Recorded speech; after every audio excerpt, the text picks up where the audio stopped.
Alfonso Loma, así se llama aquel paraje Yabuajá. Entre los verdes campos existe el conocido Ilpoaporá. Una laguna que nos alegra lleva por nombre Tapiracuay. Los pajaritos de mil colores allí se encuentran, que es todo un ay.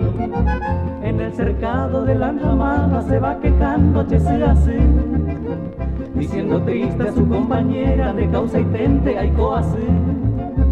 Y las palomas todas unidas emprenden vuelo al oscurecer.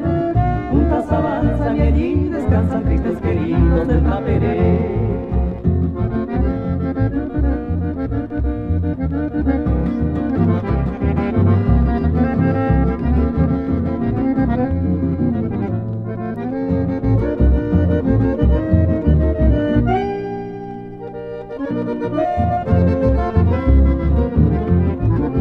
El chiricote que alegra el alma acompañado del coe, siempre orgulloso y altanero también se siente Yacaberé.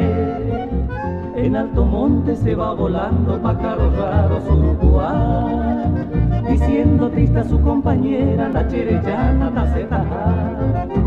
La piririta también se queja y triste deja el bocallá. Y yo lamento mi sufrimiento por la esperanza que pierdo ya. Ya me despido desconsolado, che ya ajá, che vida mí. Adiós paloma encantadora.